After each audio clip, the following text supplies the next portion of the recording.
আসসালামু আলাইকুম। সংবাদে আপনাদের সবাইকে স্বাগত। সংবাদ শিরোনাম। ত্রয়োদশ জাতীয় সংসদ নির্বাচন ও গণভোটের তফসিল চূড়ান্ত। আজ রাষ্ট্রপতির সাথে সাক্ষাৎ করে সন্ধ্যায় বা কাল ঘোষণা করবেন সিইসি। আওয়ামী লীগ আমলে সশস্ত্র বাহিনীকেও রাজনীতিকরণ করা হয়েছিল, মন্তব্য তারেক রহমানের। গত 15, 16, 17 বছরে আপনারা অনেকে বক্তব্য যারা রেখেছেন তাদের মধ্যে থেকে হচ্ছে আমাদের ডিফেন্স, আর্মি, নেভি, এয়ারফোর্স যেটাই হোক না এগুলোকে পলিটিসাইজ করা হয়েছে। ভারতের ইঙ্গিতে ভারপ্রাপ্ত চেয়ারম্যান আসছে না, ভাবনাটি ভুল বললেন ফখরুল। 4 মাস ধরে কমছে পোশাক রফতানি, নানামুখী জটিলতার কথা বলছেন উদ্যোক্তারা। ট্যারিফ ও বৈশ্বিক চাহিদা কমায় বেড়েছে সংকট, ধারণা বিশ্লেষকদের। গ্যাস বিদ্যুৎ সংকট, ব্যাংকিং খাতের চরম সংকট, 100-র উপরে ফ্যাক্টরি বন্ধ হয়ে গেছে এই 2025 ট্রানজিশন পিরিয়ডে রয়েছে, যেখানে আমাদের অভ্যন্তরীণ রাজনৈতিক অনিশ্চয়তা আমাদের কারখানাগুলো করছে। শরীয়তপুরে বেড়েছে ঠান্ডাজনিত রোগের প্রকোপ, আক্রান্তদের বেশিরভাগই শিশু। চাপ সামলাতে বেগ পেতে হচ্ছে চিকিৎসক, নার্স। কুতুবদিয়া দ্বীপের সৌন্দর্যে মুগ্ধ পর্যটকরা। সরকারের উদ্যোগ আর সহযোগিতা পেলে হতে পারে সেন্ট মার্টিনের বিকল্প। কুতুবদিয়া সেকেন্ড সান মার্টিনের মতো ধারণ করবে। সম্ভাবনাময় একটা পর্যটন কেন্দ্র হতে পারে। ত্রয়োদশ জাতীয় সংসদ নির্বাচন ও গণভোটের তফসিল চূড়ান্ত। আজ দুপুরে রাষ্ট্রপতির সাথে সাক্ষাৎ করে সন্ধ্যায় বা কাল ঘোষণা করবেন প্রধান নির্বাচন কমিশনার। এর আগে নির্বাচনে ম্যাজিস্ট্রেসির দায়িত্ব পালনের জন্য প্রধান বিচারপতির কাছে 300 জন বিচারক চেয়েছেন সিইসি। প্রধান বিচারপতি এ বিষয়ে সহযোগিতার আশ্বাস দিয়েছেন বলেও জানান তিনি। এএমএম নাসির উদ্দিন বলেন, নির্বাচনের ট্রেনে উঠে গেছে তার কমিশন। মঙ্গলবার দুপুরে প্রধান বিচারপতির সাথে সাক্ষাৎ শেষে এসব তথ্য জানান প্রধান নির্বাচন কমিশনার। সংসদ নির্বাচন ও গণভোটের তফসিল সামনে রেখে প্রধান বিচারপতি সৈয়দ রেফাত আহমেদের সাথে সাক্ষাৎ করেন প্রধান নির্বাচন কমিশনার এএমএম নাসির উদ্দিন। সেখানে ত্রয়োদশ সংসদ নির্বাচনে দায়িত্ব পালনের জন্য প্রধান বিচারপতির কাছে 300 জন বিচারক ও সুষ্ঠু নির্বাচনের লক্ষ্যে বিচার বিভাগের সহযোগিতা চান সিইসি। প্রধান বিচারপতিও নির্বাচন কমিশনকে সহযোগিতার আশ্বাস দিয়েছেন। বৈঠক শেষে সিইসি জানান, নির্বাচনী অনুসন্ধান কমিটির কাজ ত্বরান্বিত করতে প্রধান বিচারপতির কাছে অনুরোধ জানানো হয়েছে। এ ব্যাপারে প্রধান বিচারপতি যথাযথ ব্যবস্থা নেওয়ার আশ্বাস দিয়েছেন বলেও জানান সিইসি।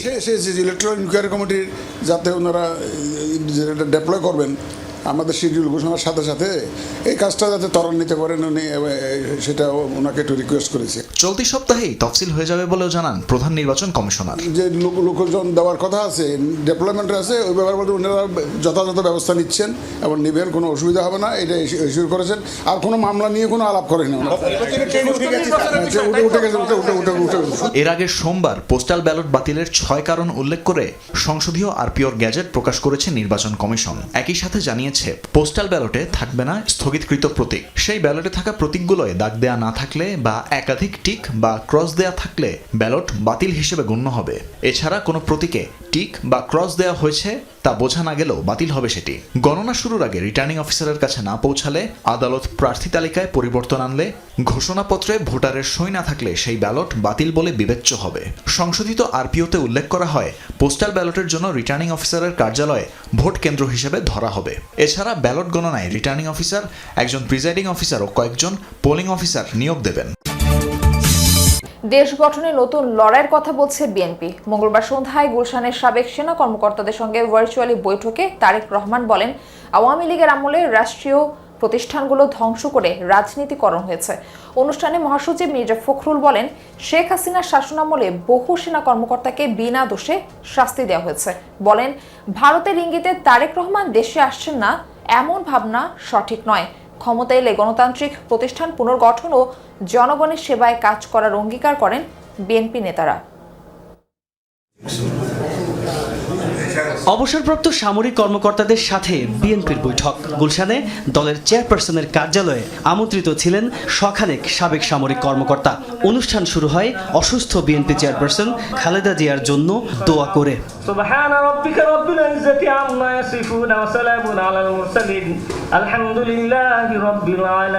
ফ্যাসিস্ট আওয়ামী লীগের আমলে নির্যাতনের শিকার হওয়ার দুঃসহ গল্প তুলে ধরেন অনেকে। ভার্চুয়ালি যোগ দিয়ে সেসব শোনেন বিএনপির ভারপ্রাপ্ত চেয়ারম্যান তারেক রহমান। বিগত দিনে শেখ হাসিনা দেশের সব গণতান্ত্রিক প্রতিষ্ঠান ধ্বংস করেছিল।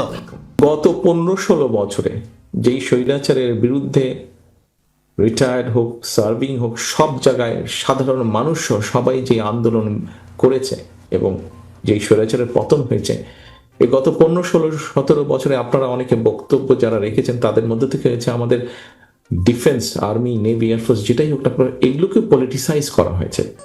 সামরিক বাহিনীর সাথে জিয়া পরিবারের সম্পর্ক অত্যন্ত গভীর বলে জানান তারেক রহমান। বলেন, চিকিৎসকদের নিষেধ সত্ত্বেও সশস্ত্র বাহিনী দিবসের অনুষ্ঠানে গিয়েছিলেন তার মা খালেদা জিয়া। আম্মা অনুষ্ঠানে যাওয়ার সময় মানে যতক্ষণ ওখানে ছিলেন এবং উনি ফিরে আসার পরে মানসিকভাবে উনি এতটা বুস্ট আপ ছিলেন, মানে ওনার মনেই হচ্ছিল না যে উনি অসুস্থ একজন মানুষ। সামরিক কর্মকর্তাদের সামনে দলের নানা পরিকল্পনাও তুলে ধরেন বিএনপির ভারপ্রাপ্ত চেয়ারম্যান। বিগত স্বৈরাচারের সময় যে রিক্রুটমেন্ট, টানা 4 মাস ধরে কমছে পোশাক রফতানি। চলতি বছর বন্ধ হয়েছে শতাধিক নেটওয়ার্ক কারখানা, নতুনভাবে চালু হয়েছে বন্ধ হওয়া গার্মেন্টসের অর্ধেক। উদ্যোক্তারা বলছেন, গ্যাস বিদ্যুৎ সংকট, ব্যাংক খাতে জটিলতা এবং ক্রেতা প্রতিষ্ঠানের অসহযোগিতায় টিকে থাকা কঠিন। বিশ্লেষকদের ধারণা, ট্রাম্প ট্যারিফ এবং বৈশ্বিক চাহিদা কমায় বেড়েছে সংকট। পণ্য বৈচিত্র্যকরণ কিংবা ভিন্ন ভিন্ন গন্তব্য অনুসন্ধান, নানামুখী পরিকল্পনা করা হলেও তৈরি হয়নি বিকল্প বাজার। পোশাক খাতে ভর করেই টিকে আছে দেশের রপ্তানি বাণিজ্য।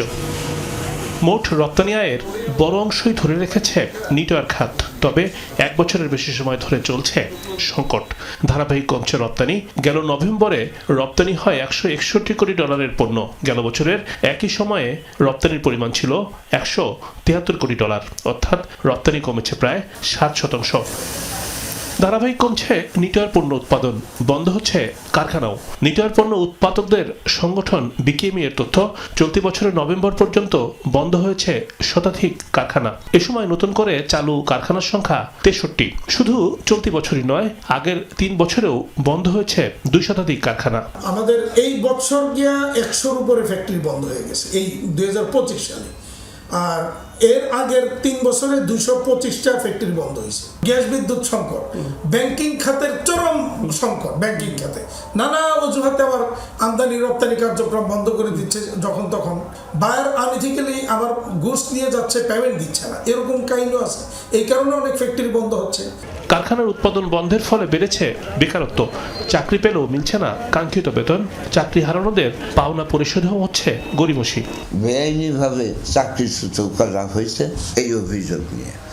দ্বিতীয়ত আসতেছে, চাকরিচ্যুত করা হয়েছে কিন্তু তার যে পাওনা, সেই পাওনাও দেওয়া হয় নাই। চাকরিচ্যুত করার সময় তাকে কিছু টাকা পয়সা দেওয়া হয়েছে, কিন্তু সেই টাকা পয়সা অ্যাকর্ডিং টু ল, আইন অনুসারে না। বলা হচ্ছে পোশাক খাতের সংকটের বড় কারণ বৈশ্বিক